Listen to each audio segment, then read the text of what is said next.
Récemment, je vous ai parlé de Booba qui a fait sous-entendre qu'on a voulu l'enlever ou bien lui tirer dessus en postant une photo provenant d'une vidéo d'une caméra de surveillance. Il avait aussi mis d'autres tweets sur Marc Blatta et là dernièrement, Booba a posté cette photo. Un homme averti.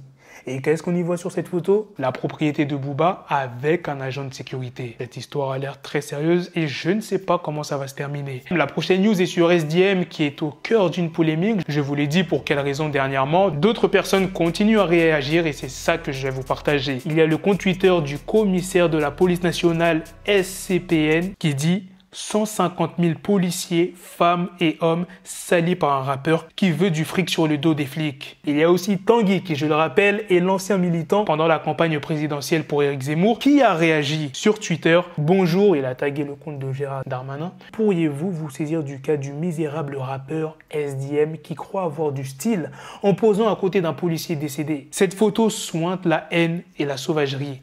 Inacceptable. Et la dernière news de cette vidéo est sur Marc Blatta qui est accusé d'escroquerie et qui reçoit des menaces. Je vous laisse voir ça. Voilà. Je les mets en 2022, 2025 tu sors avec 2 millions d'euros. Alors ça a l'air super facile, ça fait clairement envie, sauf que d'après une enquête publiée cette semaine par le journal 20 minutes, Marc Blatta n'informerait pas ses abonnés des risques financiers du trading lorsqu'il en fait la promotion, alors que selon la loi il devrait le faire. Un groupe de personnes qui auraient été victimes de ses conseils et de son réseau est en train de se former pour effectuer une plainte collective. Voilà ce qu'il a répondu depuis Dubaï au volant de sa Rolls-Royce.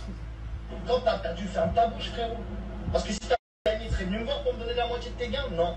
Donc frérot, quand tu perds, assume. Comme un grand garçon, comme un grand bonhomme. Si t'es prêt à gagner, t'es prêt à perdre. La base d'un investissement, c'est de pouvoir le perdre. Je fais même partie des 7 Français de moins de 30 ans qui ont encore un chéquier. Mais en tout cas, Marc Blatta continue de faire de la pub pour son business. L'investissement minimum pour le rejoindre, c'est 500 €. Et je pense qu'on peut se faire une idée de si on a envie de suivre ses conseils ou pas, juste à partir de cette phrase. Ici le lien, la famille, inscris-toi avant lundi, ouverture des marchés financiers. Il y a des opportunités. Saisis-les la famille. Reste pas comme ça. 500 balles, c'est le prix d'un resto, c'est le prix d'une paire de baskets. Vas-y frère. Son cher les restos de Dubaï. Alors l'autre affaire que dit... La famille, je suis dans une vraie sauce. Là, c'est la sauce des grands, ma gueule. Ah ouais, donc là, ils veulent me faire comme ça, genre, Harry, je suis un mauvais... Ah, je vais répondre point par point. On se défie. Tu vois ce que tu connais la maison, frérot. On répond toujours avec joie et bonne humeur, même s'ils n'ont pas pris la peine de m'inviter pour essayer de me vesquer, frère. C'est chaud. Bon, alors, on va commencer. Point numéro 1 de leur petit reportage, de micro-reportage qu'ils ont passé de moi. Déjà, ils ont mis un passage de ma story où je parlais de 2 millions avec 25K, machin, je parlais du Solana. Je parlais absolument pas de trading, je parlais de crypto-monnaie.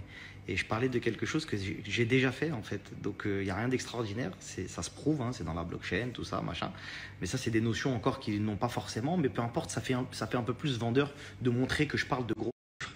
Mais contrairement à certains influenceurs ou à certaines personnes, je parle de quelque chose que je vis. Quelque chose que... Je parle d'un succès que j'ai. En fait, c'est pas de ma faute, mais j'ai fait des investissements qui ont payé. Et qui ont payé à cette hauteur-là. En fait, donc, vous avez beau mettre des gros chiffres, faire passer pour un mytho, mais ma vie prouve le contraire. Ensuite, ils ont parlé de la loi en disant oui, voilà, et la loi, c'est quelque chose avec laquelle on ne rigole pas. Ils ont dit de par la loi, il est obligé de dire qu'il y a des risques. Alors, pour ceux qui me suivent depuis très longtemps, je l'explique à chaque fois qu'il y a des risques, comme dans tout investissement. Je mets un disclaimer. Un disclaimer, pour les gens, il y a beaucoup de gens qui ne vont pas savoir ce que c'est. En fait, c'est un texte où vous êtes obligé de le mettre un peu comme manger 5 fruits et légumes par jour. Par exemple, il y a des lois qui sont passées en France où quand vous allez acheter un paquet de cigarettes, il y a une loi qui oblige de mettre fumer. Tu vois ce que je veux dire? C'est de mettre en garde à chaque consommateur pour chaque produit que tu dois présenter. Tu dois absolument prévenir des risques qu'il y a. C'est une loi. Et bien évidemment, on ne peut pas tricher sur les dates. À l'ouverture de mon canal Telegram, vous pouvez constater que j'ai mis ce disclaimer. Donc, à un moment donné, si le chroniqueur avait pris la peine de respecter ses employeurs et d'avoir été payé gracieusement pour pouvoir faire un petit sujet à clic, puisque forcément, quand on parle d'influenceurs vivant à l'étranger, parlant de gros chiffres, etc., je sais que pour certaines personnes telles que eux, qui ont l'habitude d'avoir un salaire très noble et travailler, etc., mais au moins ayez la décence de travailler réellement et de ne pas simplement écouter des bruits de couloir ou des articles de vos confrères 20 minutes qui ne sont ni plus ni moins que des piges qui ont été faites à droite à gauche, etc., pour satisfaire un rappeur en pleine descente. Juste pour vous dire que si vous aviez pris la peine de cliquer sur mon lien, vous auriez vu le disclaimer et vous auriez évité de dire cette énormité en direct à la télé, et de dire oui, il ne prévient pas les gens, or que c'est faux, vu que je l'ai posté juste avant. Ensuite, troisième point, on parle d'un collectif qui se serait réuni qui seraient des victimes, qui se sont réunis, etc. Alors figurez-vous que ce collectif n'est pas vraiment un collectif, c'est plutôt des racketteurs, je vais les appeler comme ça, des gens qui essayent de soutirer de l'argent, puisque plus de 99% des gens qui y sont, malheureusement, ne sont pas inscrits avec moi dans le copy trading. Ensuite, je vais vous le prouver parce que j'ai reçu des vidéos me demandant de s'arranger contre de l'argent. Je me fais menacer, je suis un influenceur, comme tous les influenceurs, on se fait menacer, on essaye de nous racketter, etc. Vidéo à l'appui, je vais vous le prouver, que ce soit moi ou des amis à moi, etc. Donc on nous essaye tout simplement de nous extorquer de l'argent sous prétexte qu'il y aurait un collectif où quand ils font leur petite réunion le soir, puisqu'ils galèrent un petit peu, ils sont une centaine. Je fais des centaines de milliers de vues. Ils sont un microcosme. C'est 100 personnes sur plus. Parmi eux, il y a des gens qui sont plus qu'insultants, puisqu'il y a eu des passages à l'acte, d'accord? Puisque vous me forcez à parler de ça. Il y a eu des passages à l'acte, il y a eu des gens qui se sont déplacés chez nos familles, etc. etc. Je ne perds pas mon sourire parce que ça reste mon travail et que je suis obligé de le faire consciencieusement, contrairement à vous qui malheureusement, vous avez été vraiment au plus vite et vous avez mis en avant malheureusement un collectif qui, vous allez le voir, ou peut-être pas parce que vous l'avez fait juste pour aujourd'hui, va pas tarder à être condamné, en tout cas je l'espère, certains individus, pas tous parce que peut-être qu'il y en a qui sont de bonne foi et qui pensent peut-être machin, ceci, cela, mais en tout cas clairement pour ces points-là j'ai suffisamment répondu. Et ensuite il y a aussi un dernier point, c'est le point où, et le dernier point de la vidéo c'est bon, il a une Rolls, bon j'ai pas de Rolls, encore une fois, enquête un peu bidon, c'est même pas une enquête, vous avez même pas pris la peine de truc, j'ai pas de Rolls. Et même si j'en avais une, j'ai travaillé et j'ai investi et j'ai perdu de l'argent. Donc voilà, tout simplement aussi pour vous dire que quand je dis oui, investissement, si tu n'es pas prêt à perdre, ne viens pas, je le répète. Dans un investissement, il faut être prêt à perdre. Si tu es prêt à gagner, tu es prêt à perdre. Aujourd'hui, je vais quand même mettre en avant les gens comme vous qui malheureusement pensaient que des jeunes Français ne peuvent pas réussir, ne peuvent pas s'en sortir. Et je parle en termes d'investissement, je ne parle pas en termes de travail. Avoir un beau travail qui rémunère très bien, etc., c'est un fait. Mais il y a des gens qui veulent être libres financièrement, qui veulent ne pas dépendre des patrons tels que vous. Aujourd'hui, vous voulez pointer du doigt le trading qui n'est pas interdit. Je le rappelle, le trading n'est pas interdit. Le copy trading n'est pas interdit. La loi, je la respecte. Et bien évidemment, les gens devraient se réveiller un petit peu parce qu'aujourd'hui, le trading, c'est ce que font les gens derrière nos bureaux de banque quand on va poser l'argent. C'est ce qu'ils font, ils tradent avec notre argent. Et ils nous donnent 0,2% à l'année lorsqu'on laisse notre argent en banque. Il faut savoir que quand vous laissez votre argent en banque, c'est qu'un chiffre sur un téléphone, un distributeur. Quand vous voulez demander votre argent, on vous demande pourquoi, sous quelles conditions, revenez dans 48 heures, revenez dans 3 semaines, la somme est trop grosse, machin.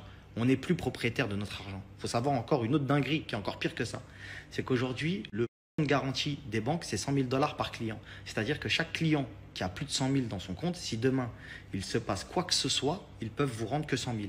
Tu es millionnaire dans ta banque, tu n'es pas millionnaire. S'il se passe quoi que ce soit, on te donne 100 000. Aujourd'hui, je me rends compte que c'est bien les influenceurs, on a une grosse place dans la société, etc. Mais pas pour rien.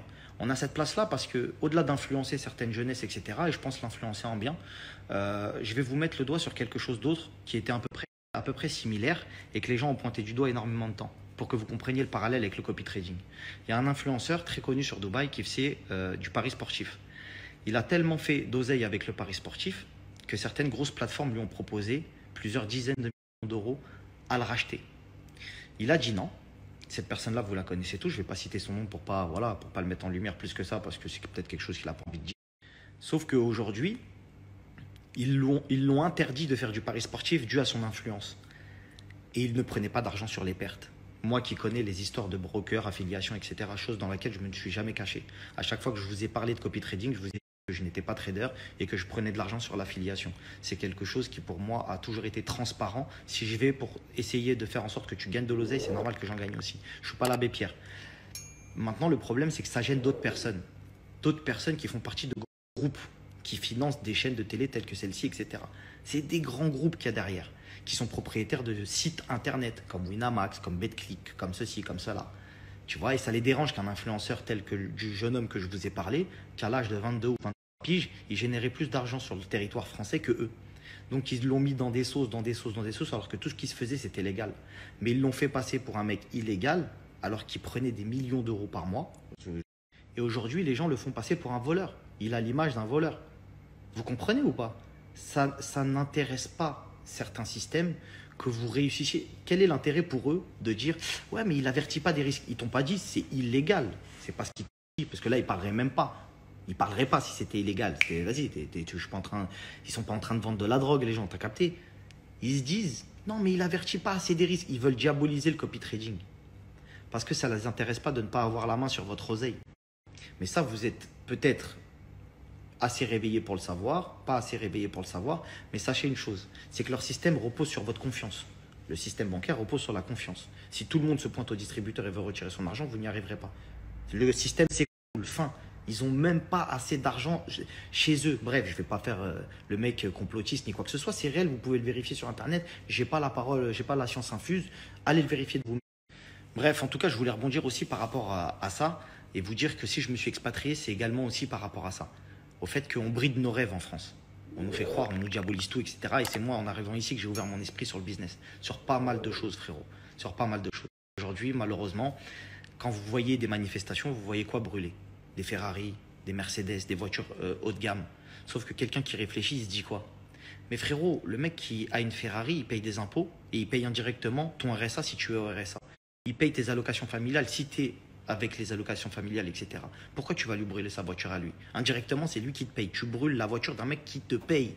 Et c'est pour ça qu'aujourd'hui, je me dis que Macron est un très bon président et c'est quelqu'un qui a voulu aider les riches. Et je pense que dans toute la Constitution et les gens qui se sont présentés, c'est celui qui comprend le mieux les riches. C'était un banquier d'affaires et je pense que pour moi, il n'y a pas mieux que lui pour diriger ce pays. Pour diriger ce pays, il faut quelqu'un qui connaisse la valeur de l'argent et qui sache gérer de l'argent. Aujourd'hui, tout est géré par l'argent. Tout le monde est géré par l'argent, que vous le vouliez ou non. L'argent et la sécurité, c'est les plus gros débats aujourd'hui sociétal en France. Tu vois, l'argent, la sécurité, pouvoir d'achat, etc. C'est ce qu'on entend sur les plateaux en majorité, etc. Et je sais que des fois, pensez pas que j'ai des œillères et que je regarde que moi et les belles choses, etc. Parce que la petite réflexion en fin de truc, ah c'est cher les restaurants à Dubaï, etc. Je vais pas parler de vos dîners mondains où il se passe des trucs. Tranquille. On va rester sur le copy trading. Mais tout ça, la famille, pour vous dire que aujourd'hui, je le prends bien parce que ça fait changer les choses. Si je peux servir à faire changer les choses et à faire changer une opinion et un point de vue, c'est bien. Il faut que ces gens-là qui travaillent, ce mec-là a fait des études de journalisme, aujourd'hui il est chroniqueur sur une grande chaîne de télévision. Et c'est quelqu'un qui s'adresse à un public qui est la France entière. Et il parle de moi. Ce qui veut dire qu'indirectement, il a jugé bon de parler de quelqu'un d'influent et quelqu'un qui a un impact. Et quand je vois ça, je me dis ok, mais est-ce qu'au moins il est à la hauteur de ce que moi je dis? C'est-à-dire, est-ce qu'il va faire ses recherches, regarder les trucs, machin? Et on a bien vu que non. De par tous les points que je vous ai énumérés depuis le début, on a bien vu qu'aujourd'hui, c'est un peu du...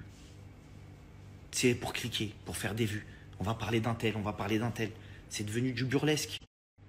Vous savez, il ne suffit pas de dire que quelque chose est mauvais pour le rendre interdit.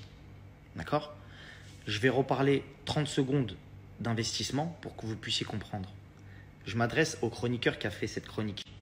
Vous savez, monsieur, je ne connais même pas votre prénom, mais les gens vous transmettront le message. J'ai travaillé dans ma vie. À cause du Covid, j'ai tout perdu.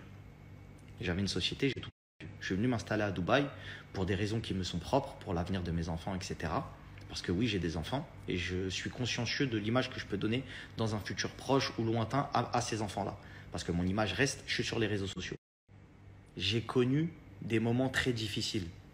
J'ai connu des moments où j'ai perdu énormément d'argent. Et vous savez, quand les gens m'ont même pas conseillé, ils m'ont juste dit, tu devrais peut-être faire ça. Tu devrais tenter ça. J'étais plus bas que terre. J'étais ni comme vous dans votre situation très confortable de chroniqueur télé, et j'étais ni dans la mienne confortable d'investisseur en crypto, etc., qui a une réussite, etc. J'étais dans la merde. Et les gens qui me connaissent savent de quoi je parle. J'avais plus d'argent pour payer ma maison. C'était très très chaud. Voilà, je comptais les courses en fin de mois. Une situation que beaucoup de gens connaissent qui regardent aussi ma story. Et je me suis lancé, j'ai pris des risques. J'ai pris des risques. Et aujourd'hui, j'en suis arrivé là. Alors, je dis pas que tous ceux qui prendront des risques réussiront dans leur vie. Mais je dis que ceux qui n'en prendront pas resteront dans la merde. C'est pour toi, fils de pute. J'attends ta mère, la pute, qui arrive de Dubaï. Je commence à te remonter, petit fils de pute. Petit à petit. Je vais te cacher à Dubaï, on va te trouver, fils de pute. Là, j'attends ta mère. Et regarde ce que je vais lui faire à ta mère, la pute. Voilà les gars, c'est la fin de cette news sur Marc Blatta, c'est aussi la fin de cette vidéo. Dites-moi dans les commentaires qu'est-ce que vous en pensez de toutes ces news en ce moment qui se passent en France avec Booba, la tentative d'enlèvement ou d'agression, bon je sais pas de quoi il s'agit vraiment, la polémique avec SDM, Marc Blatta, il commence à avoir de plus en plus de news en France. Sur ce, on se donne rendez-vous très prochainement les gars pour d'autres vidéos news, prenez soin de vous la famille, peace.